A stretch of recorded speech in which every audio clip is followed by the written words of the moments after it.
नमस्ते दोस्तों, daily dose YouTube channel में आपका स्वागत है। आज हम दशा माता की कहानियाँ सुनेंगे। दशा माता की प्रथम कहानी, राजा नल और दमयंती की कहानी। एक बार राजा नल और दमयंती सुखपूर्वक राज्य करते थे। राज्य में प्रजा सुखी और संपन्न थी। एक दिन ब्राह्मणी राजा रानी के महल में आई और कहा, दशा माता का डोरा ले लो। दासी ने बीच में कहा कि हाँ रानी जी, आज के दिन सुहागिन महिलाएं दशा माता का पूजन और व्रत करके गले में डोरा बांधती है, जिससे कि सुख समृद्धि आती है। रानी ने ब्राह्मणी से डोरा ले लिया और उसे गले पूजा विधि करके गले में बांध लिया। कुछ दिनों बाद राजा नल ने दमयंती के गले में वो डोरा देखा और कहा कि रानी जी, आपके पास तो इतने सोने गहने हैं, फिर आपने ये डोरा क्यों पहन रखा है? उन्होंने गले से खींचकर उसे तोड़ दिया और ज़मीन पर फेंक दिया। रानी ने कहा, डोरे को पर फेंक कर आपने अच्छा नहीं किया। आपने दशा माता का अपमान किया है, ये अच्छी बात नहीं है। जब रात्रि में राजा सो रहे थे, तब दशा माता बुढ़िया के रूप में राजा के स्वप्न में आई और कहा कि तेरी अच्छी दशा जा रही है और बुरी दशा आ रही है। तूने मेरा अपमान करके अच्छा नहीं किया। यह कहकर बुढ़िया अंतर्ध्यान हो गई। अब जैसे जैसे दिन बीतते गए, राजा के सुख समृद्धि शांति सब नष्ट होते गए। भूखे रहने के दिन आ गए। राजा ने सोचा दमयंती और अपने पुत्रों को उसके मायके भेज दिया जाए, ताकि वे तो सुखपूर्वक रह सके। रानी ने कहा कि मैं आपको छोड़कर कहीं नहीं जाऊंगी। जिस प्रकार आप रहेंगे उसी प्रकार मैं आपके साथ ही रहूंगी। तब राजा ने कहा कि इस देश को छोड़कर हमें दूसरे देश में चले जाना चाहिए। वहाँ जो भी काम मिलेगा वही करेंगे, उससे गुजारा कर लेंगे। इस प्रकार रानी और राजा दोनों अपने देश को छोड़कर चल दिए। चलते चलते रास्ते में भील राजा का महल दिखाई दिया। वहाँ राजा ने अपने दोनों बच्चों को अमानत के तौर पर छोड़ दिया और आगे के रास्ते पे चलते बने। राजा के मित्र का गाँव आया। राजा ने अपने रानी से कहा कि चलो हमारे मित्र के घर ही चलते हैं। मित्र के घर पहुंचने पर उसने उनका खूब आदर सत्कार किया, खूब पकवान बनाए, उन्हें भोजन कराया और अपने ही शयन कक्ष में उन्हें सुलाया। इसी प्रकार मोर की आकृति की खूंटी पर मित्र की पत्नी का हीरो जड़ा कीमती हार टंगा हुआ था। मध्य रात्रि में रानी की नींद खुली तो उन्होंने देखा कि बेजान खूंटी हार निकल रही है। यह देखकर रानी ने तुरंत राजा को जगाया और दोनों ने विचार किया कि सुबह होने पर पूछने पर क्या जवाब देंगे। अतः यहाँ से इसी समय चले जाने में ही समझदारी होगी। राजा और रानी रात्रि के समय ही वहाँ से चले गए। सुबह होने पर मित्र की पत्नी ने कहा कि मेरा हार नहीं दिखाई दे रहा, क्या आपने कहीं देखा है? तब राजा के मित्र ने कहा कि मेरे पास तो नहीं है, तुमने रखा कहाँ था? तो कहा कि उस खूंटी पर तुम्हारे मित्र ही ले गए होंगे। तो राजा के मित्र ने कहा कि तुम मेरे मित्र पर इस तरह चोरी का आरोप नहीं लगा सकती। वे अवश्य किसी मुसीबत में है, इसलिए यहाँ से चले गए। तुम्हारा हार कहीं ना कहीं होगा। इस तरह से उन पर चोरी का आरोप ना लगाओ, धीरज रखो। उसे कृपया चोर तो मत कहो। आगे चलने पर राजा नल की बहन का गाँव आया। राजा ने बहन के घर खबर पहुँचाई कि तुम्हारे भाई भौजाई आए हैं। खबर देने वाले से राजा की बहन ने पूछा कि किस हाल में आए हैं? तो खबर देने वाला बोला, वे दोनों अकेले आए हैं, बड़े उदास है, थके हैं और दुखी भी है। इतना सुनकर बहन थाली में कांदा रोटी रखकर भैया भाभी से मिलने आई। राजा ने तो अपने हिस्से का खा लिया, परंतु रानी ने ज़मीन में गाड़ दिया। चलते चलते एक दिन एक गांव पहुँचे। गांव के पास में एक नदी थी। राजा ने वहाँ विश्राम किया और कहा कि रानी जी, मैं इसमें से जो मछलियाँ निकाल कर लाता हूँ वो आप भूनिए, तब तक मैं गांव से परोसा लेकर आता हूँ। गांव में नगर सेठ जो था, उन्होंने भोजन का आयोजन कराया था। राजा उनके पास गया और वहाँ से परोसा लेकर वहाँ से आ ही रहा था कि रास्ते में चील ने झपट्टा मारा और सारा भोजन नीचे गिर गया। राजा ने सोचा रानी विचार करेगी कि राजा तो सारा भोजन अकेले ही खा गए। इधर रानी ने जो मछलियाँ भूनी थी, दुर्भाग्य से वे सभी मछलियाँ जीवित होकर वापस नदी में चली गई। रानी ने उदास हो गई। रानी ने सोचा कि राजा जी सोचेंगे कि सारी मछलियाँ मैं खुद खा गई। तब राजा आए तो मन ही मन सब कुछ समझ गए और वहाँ से आगे बढ़ गए। चलते चलते रानी के मायके का गाँव आया। राजा ने कहा, तुम अपने मायके चली जाओ, वहाँ दासी का कोई काम कर लेना। मैं इसी गांव में यहीं कहीं नौकर बनकर रह लूँगा। इस प्रकार रानी ने महल में दासी का काम करने लगी। राजा तेली के घर में करने लगा। दोनों को काम करते करते बहुत दिन बीत गए। जब होली दशा का दिन आया तब सभी रानियों ने सिर धोकर स्नान किया। दासी ने भी स्नान किया। दासी ने रानियों का सिर गूंथा तो राजमाता ने कहा कि मैं भी तेरा सिर गूंथ देती हूँ। ऐसा कहकर राजमाता जब दासी का सिर गूंथने लगी तब उन्हें दासी के सिर में पद्म दिखा। यह देखकर राजमाता की आंखें भर आई। उनकी आंखों से आंसू की कुछ बूंदें दासी के पीठ पर गिरी तो दासी ने पूछा, रानी जी आप क्यों रोती हो? राजमाता कहा, जैसे तेरे सिर में पद्म है वैसे ही पद्म मेरी पुत्री के सिर में भी था। तुझे देखकर मुझे उसकी याद आ गई। न जाने वो कहाँ और कैसी है। तभी दासी ने कहा कि मैं ही आपकी बेटी हूँ। दशा माता के कोप से मेरे बुरे दिन चल रहे हैं, इसलिए यहाँ चली आई। माता ने कहा, बेटी तूने यह पहले क्यों नहीं बताया? तूने हमसे ये बात क्यों छुपाई? दासी ने कहा, माँ मैं अगर आपको सब कुछ बता देती तो मेरे बुरे दिन भला कैसे कटते। और आज दशा माता का व्रत करूँगी, उनसे अपनी गलती की क्षमा मांगूंगी तो वो मुझे क्षमा कर देंगे और मेरे बुरे दिन भी अपने आप ख़त्म हो जाएंगे। तब रानी ने पूछा कि बेटी हमारे जमाई राजा कहाँ हैं? बेटी बोली, वो भी इसी गांव में है, तेली के घर में काम कर रहे हैं। अब गांव में उनकी खोज खबर कराई गई और उन्हें महल लाकर उन्हें स्नान कराया गया, नए वस्त्र पहनाए, पकवान बनाकर उनको भोजन कराया गया। अब दशा माता के आशीर्वाद से राजा नल और दमयंती के अच्छे दिन लौट आए। कुछ ही दिन बीते थे कि राजा ने अपने राज्य में जाने की इच्छा प्रकट करी। दमयंती ने अपने पिता से विदा मांगी और पिता ने भी उन्हें खूब सारा धन, लाव, लश्कर, हाथी, घोड़े आदि देकर बेटी और जमाई को विदा कर दिया। रास्ते में वही जगह आई जहाँ पे रानी ने मछलियों को भूना था और राजा के हाथ से चील ने झपट्टा मारकर भोजन को ज़मीन पर गिरा दिया था। तब राजा ने कहा कि तुमने सोचा होगा मैंने भोजन अकेले कर लिया, परंतु वो तो चील ने झपट्टा मारा था इसलिए भोजन सारा ज़मीन पर गिर गया। तब रानी ने कहा कि आपने सोचा होगा कि मैंने मछलियाँ भूनकर अकेले ही खा ली, परंतु वो तो जीवित होकर नदी में चली गई थी। राजा ने कहा आगे चलते हैं। आगे गए तो राजा की बहन का गाँव आया। राजा की बहन ने के यहाँ खबर भेजी गई कि तुम्हारे भाई और भाभी आए हैं। फिर राजा की बहन ने फिर पूछा कि किस दशा में आए हैं, तो उसने कहा अच्छी दशा में आए हैं, उनके साथ तो हाथी, घोड़े, लाव, लश्कर सब है। यह सुनकर राजा की बहन मोतियों की थाल सजाकर अपने भैया और भाभी से मिलने गई। दमयंती ने धरती माता से प्रार्थना की और कहा कि माँ आज मेरी अमानत मुझे वापस दे दे। यह कहकर उस जगह को खोदा जहाँ पे उसने कांदा रोटी गाड़ दिया था। खोदने पर सोने की रोटी और चांदी का कांदा हो गया। दोनों चीज़ें बहन की थाली में डाल दी और आगे चलने की तैयारी करने लगे। वहाँ से चलकर आगे गए तो मित्र के घर पहुँचे। मित्र ने उनका खूब आदर सत्कार किया, सम्मान किया, उन्हें भोजन कराया और उसी कक्ष में सुलाया जहाँ पे पहले उन्हें सुलाया था। तो वो क्या देखते हैं, मोरनी वाली खुटी जिसने हार निगला था वही हार उगल रही है। रानी ने राजा को जगाया और राजा ने अपने मित्र को, और फिर रानी ने मित्र की पत्नी को जगाकर ये दृश्य दिखाया और समझ में आ गया उनको कि राजा के मित्र के पत्नी का हार इस खूटी ने निकला था, हमने नहीं चुराया था। दूसरे दिन प्रातःकाल नित्य कर्म से निपट कर वहाँ से चल दिए। वे भील राजा के यहाँ पहुँचे थे, अपने पुत्रों को मांगने लगे। तब भील राजा ने उन्हें देने से मना कर दिया, तो गांव के लोगों ने उन बच्चों को वापस दिलाया। नल और दमयंती अपने बच्चों को लेकर अपनी राजधानी के निकट पहुँचे तो नगरवासी ने लाव लश्कर के साथ उन्हें आते हुए देखा और खूब उत्सव मनाया, स्वागत किया। महल में उन्हें गाजे बाजे के साथ ले जाया गया। राजा का पहले जैसा ठाट बाट हो गया। राजा नल और दमयंती जैसे पहला कोप दशा माता ने उन पर किया वैसा कभी किसी पर मत करना, और बाद में जैसी कृपा करी वैसी सब पर करना। जय दशा माता।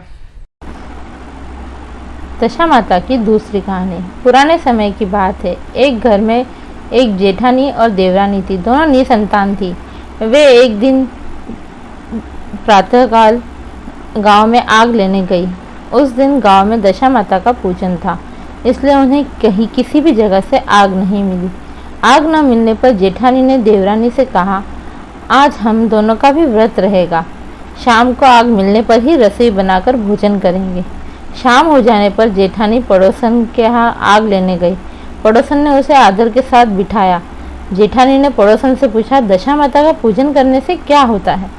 पड़ोसन ने बताया कि जिस बात की इच्छा करके डोरा लिया जाता है वह इच्छा पूर्ण हो जाती है। पड़ोसन की यह बात सुनकर जेठानी बोली, अगली बार जब डोरा लेना हो तो मुझे भी बताना, मैं भी डोरा लूँगी। इतना कहकर वह अपने घर की ओर जाने लगी। उतने में ही एक ग्वाला अपने गाय को चराकर वापस आ रहा था। उसके हाथ में एक बछड़ा भी था। तभी पड़ोसन ने ग्वाले से पूछा कि क्या तुम्हारी गाय का यह पहला प्रसव है? ग्वाले ने कहा, हाँ। पड़ोसन ने फिर पूछा, गाय को बछड़ा हुआ है या बछड़ी? ग्वाला बोला, बछड़ा हुआ है। यह जानकर जेठानी से पड़ोसन बोली कि घर जाकर दशा माता का डोरा ले लो। 9 दिन तक व्रत रखकर कथा सुनना। 10वें दिन सिर सहित स्नान करके पूजन करना। दशा माता चाहेगी तो 10 दिन के भीतर ही तुम्हारी मनोकामना पूर्ण हो जाएगी। जेठानी ने घर जाकर सारी बातें देवरानी को बताई। दोनों ने दशा माता से मन्नत मांगी, यदि हमारी संतान हो गई तो हम सुहागनों को न्योता देंगे। दोनों दशा माता का डोरा ले लिया और पूजन आरंभ कर दिया। दशा माता की कृपा से डोरा के पूजन पूरा होने से पूर्व ही दोनों गर्भवती हो गई। 9 दिन के पश्चात ही उन्हें 2 लड़कों को जन्म दिया। लड़कों के नामकरण संस्कार के वक्त देवरानी ने जेठानी से कहा कि हमने जो सुहागनों को न्योता देने की मन्नत मांगी थी, अब उसे पूरा करना चाहिए। तो जेठानी ने कहा, अभी ऐसी जल्दी भी क्या है? लड़कों का अन्नप्राशन संस्कार होगा तब सुहागनों को न्योता देंगे। जब लड़कों का अन्नप्राशन संस्कार हुआ तब भी देवरानी ने जेठानी से कहा कि हमें हमारी मन्नत पूरी करनी चाहिए, परंतु जेठानी ने इस बात को फिर टाल दिया और कहा कि लड़कों का मुंडन संस्कार होगा तब पूरा करेंगे। ऐसा होते होते कुछ समय बाद लड़कों का मुंडन संस्कार भी हो गया। देवरानी ने फिर जेठानी से कहा कि अब तो अपनी मन्नत पूरी कर लेनी चाहिए। तो फिर जेठानी बोली कि लड़कों के सगाई के समय सुहागनों का न्योता देंगे। लड़के बड़े हो गए, उनकी सगाई भी हो गई, परंतु जेठानी ने अब की बार भी सुहागनों को न्योता नहीं दिया। जेठानी बोले, जिस दिन लड़कों के फेरे होंगे उसी दिन सुहागनों को न्योता देंगे। इस पर देवरानी ने बोला कि बहन, तुम्हारी जब इच्छा हो तब तुम सुहागनों को न्योता देना, परंतु मैं तो लग्न के दिन सुहागनों को न्योता दे दूंगी। देवरानी ने लग्न के दिन ही सुहागनों को न्योता दे दिया, परंतु जेठानी ने इस बात की परवाह नहीं की और वह फिर उस बात को टाल गई। लग्न के बाद मातृ का पूजन करके दोनों दूल्हे बारात सजाकर बैंड बाजे सहित शादी करने के लिए चले दिए। देवरानी के बेटे की शादी तो बड़ी धूमधाम से पूर्ण हो गई, परंतु जेठानी की सुहागन को नहीं नोतने के कारण दशा माता उनसे रुष्ट हो गई और रुष्ट होने के कारण दुल्हन को सहसा गायब कर दिया। इस कारण वर पक्ष में हाहाकार मच गया। बारात खाली हाथ लौट आई, परंतु लड़की की माता बड़े संकट में पड़ गई कि अधब्याही लड़की से अब विवाह कौन करेगा। पड़ोस की चतुर महिलाओं ने लड़की की माता को सलाह दी, कहा कि ब्याह का जो भी सामान है वो लड़की को दे दो। लड़की भिखारियों का सदाव्रत लेने लगी। एक दिन एक तीर्थ यात्रा करता हुआ इस गांव में आया। गांव से घने जंगल में एक पीपल का पेड़ था। लोग इस पीपल के पेड़ को पारस पीपल कहते थे। उसी पेड़ पर दशा माता का निवास था। साधु चलता चलता शाम को उसी पेड़ के नीचे ठहर गया। झाड़ूदार ने आकर उसी पेड़ के पास के मैदान में झाड़ू लगाई, छिड़काव करा। वह माली ने आकर फूल बिखेर दिए। तब अनेक देवता अनेक प्रकार के पोशाक पहनकर वहां आकर अपना स्थान ग्रहण किया। इसी के साथ स्वर्ग की अप्सराएं भी वहां आई और इंद्र के सिंहासन पे इंद्र आकर बैठ गए। इसी समय अधब्याही लड़के को लेकर दशा माता भी पीपल के पेड़ से नीचे आ गए। इंद्र के साथ स्वर्ग से एक सूरा गाय भी आई थी। उसने 2 गिलास में दूध दिया। लड़के ने अधब्याही के भाग का 1 गिलास अलग रख दिया और दूसरे गिलास का दूध भी पी लिया। जब तक अप्सराओं का नाच गान होता रहा, दशा माता लड़के को गोद में लेकर बैठी रही। प्रातःकाल होते ही देवताओं का दरबार भंग हुआ। साधु भी वहां से चलकर गांव की ओर आ गया। साधु महाराज गांव में भिक्षा मांगते मांगते अधब्याही लड़की के घर पहुंचा। लड़की ने आदर पूर्वक साधु को बिठाया, भोजन तैयार किया और लड़की ने 3 पत्तल परस कर रख दी। पहली पत्तल अधब्याही अपने पति के लिए रखी, दूसरी बाबा जी के लिए और तीसरी अपने सामने रख ली। बाबा जी ने कहा, वाह, जो बात मैंने रात को देखी वही बात यहाँ देखने को मिल रही है। लड़की ने पूछा, क्या बात है बाबा जी? साधु ने बात को टालते हुए कहा, हम बैरागी लोग ऐसी अनेक बातें कहते रहते हैं, तुम्हें ऐसी बातों से क्या मतलब? तुम भोजन करो और भगवान का भजन करो। लड़की ने तो हट पकड़ ली, कहा कि जब तक आप अपनी बात का राज नहीं खोलेंगे मैं भोजन नहीं करूंगी। साधु ने कहा, साधु तब भी चुप रहे। तो लड़की बोली कि आप साधु है तो क्या, मैं भी तो सती हूँ, आप अपने कथन को स्पष्ट कीजिए, अन्यथा मैं आपको श्राप दे दूंगी। तो साधु ने अपने बात को पूरा करते हुए बताया कि रात को उसने क्या देखा। लड़की ने सोचा कि बाबा जी ने जिसको पीपल के पेड़ के पास देखा वो निश्चय ही मेरे पति होंगे। तो लड़की ने बाबा जी के साथ जाने का निश्चय किया। साधु बाबा आगे आगे चले, लड़की उनके पीछे पीछे चलती रही। साधु बाबा लड़की को पारस पीपल के पास छोड़कर चले गए। संध्या होने पर नित्य की तरह ही जमादार ने झाड़ू लगाई, पानी का छिड़काव हुआ, माली ने फूल बिखेरे, अनेक देवता वहां आए, इंद्र अपने सिंहासन पर बैठे, अप्सराओं का नाच आरंभ होने वाला था। तभी दशा माता पीपल के पेड़ से नीचे उतरी और दरबार में बैठ गई। लड़के ने सूरा गाय का दूध लिया और 1 गिलास अधब्याही लड़की के लिए रखा। जैसे ही लड़के ने दूसरा दूध का गिलास मुंह पर लगाया तो ही लड़की ने दूसरा गिलास उनके हाथ से ले लिया और कहा कि मैं अपना भाग लेने के लिए उपस्थित हूँ, मेरे लिए क्या आज्ञा है, मैं सेवा करने के लिए तैयार हूँ। तब लड़का बोला, मैं तो दशा माता की सेवा में हूँ, मैं तुम्हें इस तरह से नहीं मिल सकता, तुम मुझे अभी दरबार में जाओ, दशा माता से मांगो, अगर वो तुम्हें मुझे देती है तब तो मैं तुम्हारा हो जाऊंगा। तो लड़का अपना दूध पीकर दशा माता की गोद में जाकर बैठ गया। लड़की अप्सराओं के साथ नाच गाने लगी। जब सवेरा हुआ तो दशा माता ने कहा, नई लड़की को बुलाकर कहा कि तुम कौन हो, तुम्हारे नाचने से मैं बहुत प्रसन्न हूँ, जो कुछ मांगना है मांग लो। लड़की ने दशा माता से वचन लिया कि मैं जो भी मांगूंगी आप मुझे प्रदान करेगी। माता ने तथास्तु कह दिया। लड़की ने दशा माता से कहा कि मुझे तो मेरे पति वापस दे दीजिए, यही चाहिए। दशा माता ने कहा, तूने मांगा तो बहुत कुछ, पर अब मैं वचन दे चुकी हूँ, इस कारण तुझे तेरा पति वापस देती हूँ। राजा इंद्र ने पूछा कि भगवती यह सब क्या राज है, मैं इस राज को जानना चाहता हूँ। तब दशा माता ने बताया कि यह लड़का मेरे वरदान से ही प्राप्त हुआ था। इसकी माता ने मन्नत मांगी थी कि लड़का पैदा होने पर सुहागनों को न्योता देगी, परंतु अभी तक अपना वचन पूरा नहीं किया। इसी कारण मैं इस लड़के के विवाह मंडप से इसे उठा लाई। यह लड़की इसकी अधब्याही पत्नी है। पतिव्रता होने के कारण ही यह देव समाज में पहुंचकर अपने पति को मुझसे मांग रही है। दशा माता के ऐसे वचन सुनकर इंद्र सहित सभी देवता ने वर वधु पर पुष्प की वर्षा करी। तब तक साधु बाबा भी वहां आ पहुंचे। साधु बाबा दूल्हा और दुल्हन को साथ लेकर गांव की ओर चल पड़े। जब यह लोगों ने देखा कि गांव में दूल्हा और दुल्हन साथ आ रहे हैं तो लड़की के पिता को सूचना दी, तुम्हारी बेटी अपने दूल्हे के साथ आ रही है। उसके विवाह के समय उसके पति के चले जाने के कारण लोग अपवास से डर के मारे उसके पिताजी ने अपने घर के दरवाजे बंद कर दिए थे। उन्हें लगा कि सब लोग उसके मजाक उड़ा रहे हैं, उसे ताना मार रहे हैं।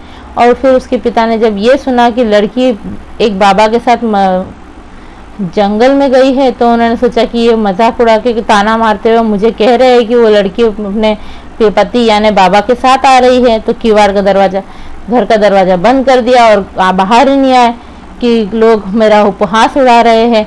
पर जब गांव के बड़े गणमान्य व्यक्तियों ने भी यही बात कही तब उसने घर के किवाड़ खोले और बाहर निकला और तब देखा कि सचमुच द्वार पर उसकी लड़की और दामाद खड़े हैं। तो उसकी प्रसन्नता का ठिकाना नहीं रहा। लड़की के पिता को इतनी खुशी हुई कि उन्होंने दान पुण्य किया, फिर से विवाह की तैयारी करी। तो लड़की ने अपनी माता से कहा कि इस तरह से विवाह नहीं होगा, पहले दूल्हे की माता को कहो कि सुहागनों को न्योता दे, दोबारा बारात लेकर आए, तब विवाह के नेक पूरे किए जाएंगे। लड़की की माता ने लड़की की पिता से कही और पिता ने लड़के वालों को खबर पहुंचाई। फिर लड़के की माँ ने सुहागनों को न्योता दिया। तब बारात चली, बड़ी धूमधाम से विवाह हुआ, वर वधू दोनों अपने घर आ गए। वधू की खुशी का ठिकाना न रहा। लड़के की माता ने दोबारा सुहागनों को न्योता दिया। उसी समय से विवाह के दिन वर के घर पर सुहागनों को न्योता देने की प्रथा चली आ रही है। दशा माता ने जिस तरह सती की दशा बदली, वैसे ही सभी का कल्याण करना। जय दशा माता।